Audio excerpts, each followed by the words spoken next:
What's going on, guys? If you're watching this video, you're probably in the same boat I was, wanting to build a DMR. And every other video you've watched was, it's all up to personal preference, blah blah blah blah blah. Well, if you're looking to build your first DMR, you don't have a preference. You don't know what you like. You don't know what you want. So I'm going to tell you what I did, why I did it, and I'm going to tell you guys the brands, kind of sum up the pricing and all that, you know, just to give you a good idea. So to start off, my DMR style build, I went with AR10 in the 308 caliber.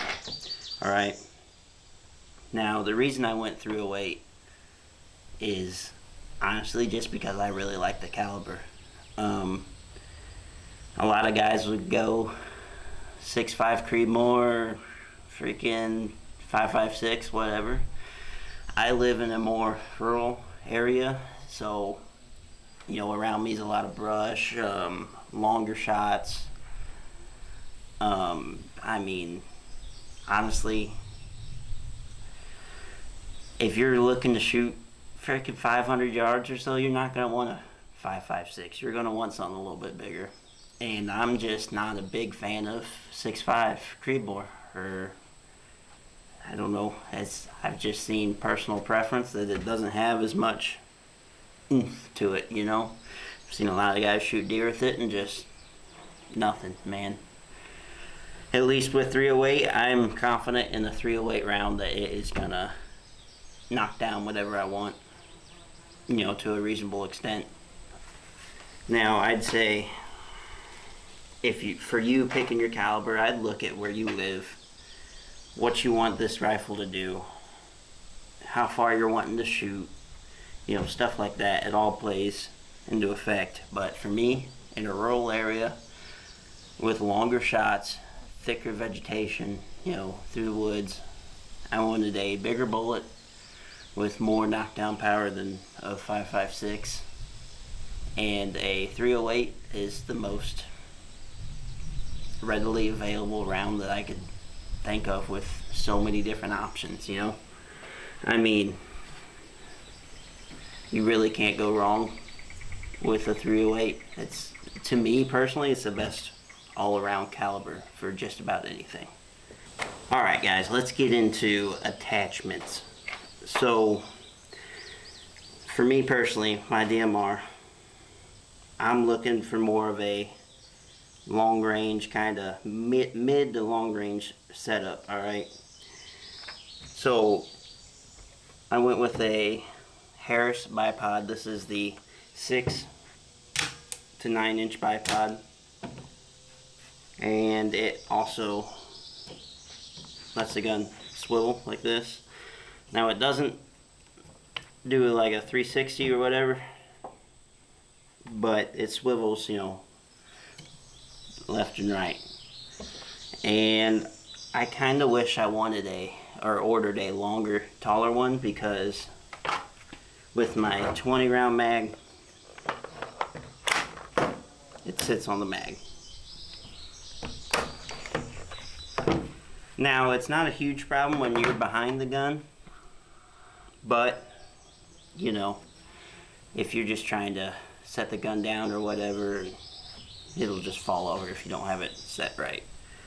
And you know, if you're trying to shoot maybe uphill or something, you can only get so high up, and it doesn't really work the best for that. But if you're shooting straight on or down or whatever, anywhere else is fine.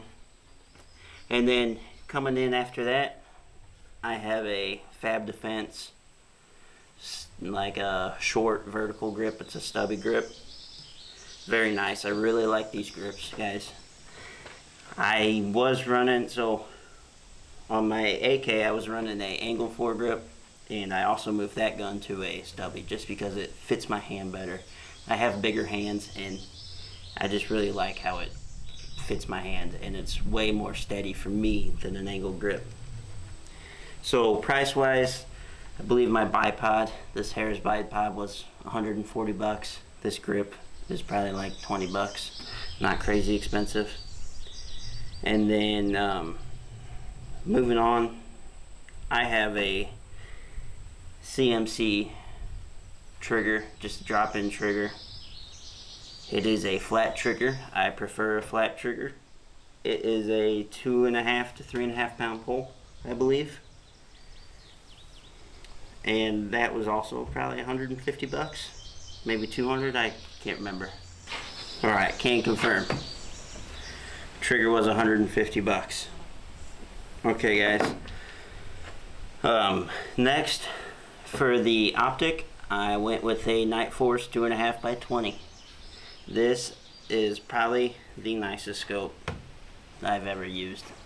Now, take that with a grain of salt because I'm used to like them for $200 range scopes, alright? So, this is a big step up for me.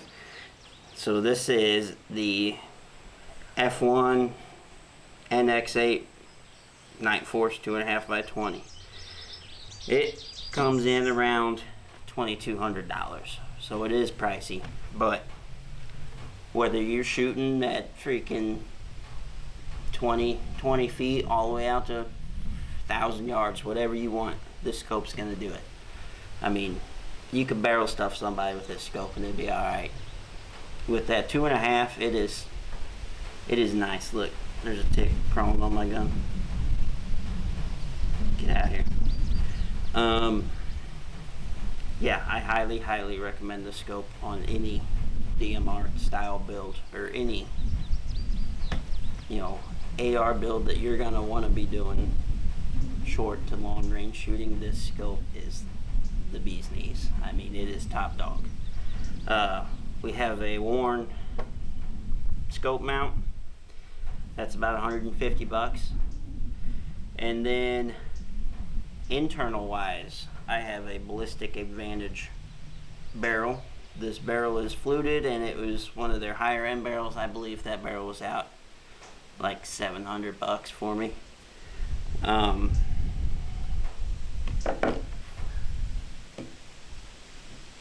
Then for the muzzle brake, we're looking at a Precision Armament muzzle brake, and it works great, guys. This thing has zero recoil. You can get one of these for, depending on what you get, probably 60 to 80 bucks for the muzzle brake. What do you guys want to talk about next? Gas block. I have a JP Enterprise adjustable gas block and gas tube. Again, I highly recommend this adjustable setup. If you ever wanted to suppress this gun, you're gonna want that. You are gonna want that. It also helps with recoil. You can really dial these guns in with one of those adjustable gas blocks. Alright, and here, guys, I have a nickel boron bolt carrier group. Again, this is not needed. Like I'm saying, this is more of a mid to high end build for an AR. I'm not totally sure how much that bolt carrier group costed. I am looking right now on my phone and I am not seeing it.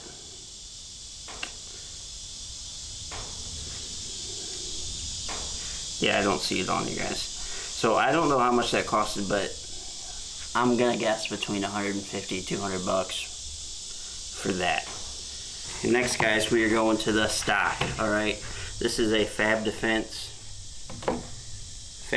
stock. This is the Rapid Adjustable Precision buttstock. So what this does, you have an adjustable cheek plate. Let me look through right here. So this, well, this is the adjustable buttstock, but this goes up and down as well. For me, it works, you know, completely down. That's how I prefer it. But this thing is very comfortable, very nice stock. And I would highly recommend it. This stock comes in around 130 bucks. Alright, guys, last thing left for like attachments and internal stuff. Inside here we have a JP Enterprise silent capture spring. Awesome piece of work, guys. When I tell you that this thing is a smooth shooting gun. I mean, it is incredibly smooth. Like, this thing freaking, it'll turn you on, let me tell you. I'll be fully torqued shooting this thing, alright? Yeah, that was a little weird. Whatever. Whatever, guys. You just ignore that one. For the hand grip, this is a... I don't know what that is. Let me look. I know, I'm great. That is a Ergo AR10 grip. So this is actually a pretty comfortable grip. Oh no, I lied. This is a Hogue AR15 grip. The purple grip I bought for this gun was a, whatever I just said, an Ergo. The only thing I wish it was a little bit thicker, but it is a very comfortable grip. For the handguard or whatever, this is the Odin Works O2 Light Free Float. Awesome good handguard. It does keep the barrel pretty cool. You know, I can burn through rounds out of this thing and nothing really heats up. Now that could be part of the fluted barrel and everything as well, but hand grip plays a big part, and it has plenty of room for attachments. So if you're worried about that, don't. And I guess I forgot to say, this is an 18-inch barrel with a 17.5-inch handguard. Lower parts kit, I think I just threw in a normal lower parts kit. You know, nothing special. I actually think it was a Bear Creek Arsenal lower parts kit, so there's that. I can't say I buy that again, and I will definitely say don't get their buffer tubes. I had a lot of issues with this gun cycling when I first built it, and it was a defective buffer tube. It took me a long time to figure that out, but it was a defective buffer tube that wouldn't let it cycle. So honestly, I'd stay away from them. Alright guys, coming into mag choices. For 308 AR, you can get 30 rounders, but they are obnoxiously large and they aren't going to fit in your carrier or anything. So here is a 20 round mag, and here's a 10. So keep in mind, if you're building the DMR, you are not going to be able to carry as much ammo as a normal assault rifle build, a normal 5.56 build, alright? You might as well take that ammo count and cut it in half. It's heavier, their mags aren't as big, and if you do want a big mag, you're freaking killing yourself for it. You know, it's ridiculous how big the 30 rounders are. You don't need that. I mean, that's what we're talking pretty much. That is a huge mag. Let's see. Just for comparison, guys, this is a giant liter of 1 gallon of water. 3.78 liters for you weirdos. 20 round mag, 10 round mag. Here's an iPhone next to it, just to give you a good representation. And I'd say if you're wanting a 30 round mag, that's probably about what you're looking at, you know. It's obnoxious, you don't need that. So, sling wise, I went with the VTAC padded sling. This is a very nice sling with the quick adjust and everything. It works amazing. I do like this sling, very comfortable. I do wish it was a little bit shorter for the quick adjust, because I run out of room even with my body armor on. I do run out of room, so keep that in mind. If you're a smaller guy, it might be a little bit too long, but they might have shorter models than the one I got. I'm not 100% sure on that, and that was about $50 to $80, I believe. I also wanted to go over my receiver set. So this is a 80% upper and lower set, and I believe I paid $500 for this set. It was a lightweight with the cuts in it, as you can see.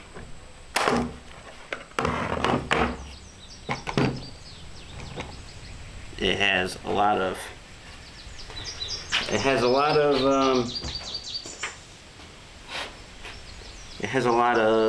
weight loss on this gun. From the handguard to the receiver set, there's a lot of weight loss on this gun. Alright guys, now we're done with the boring talking stuff. Let's see this thing shoot.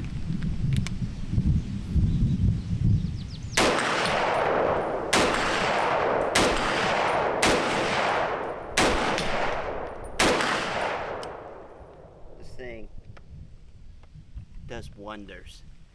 Now I'm only shooting at targets about 50 yards away. Mostly because I don't have any targets set up further.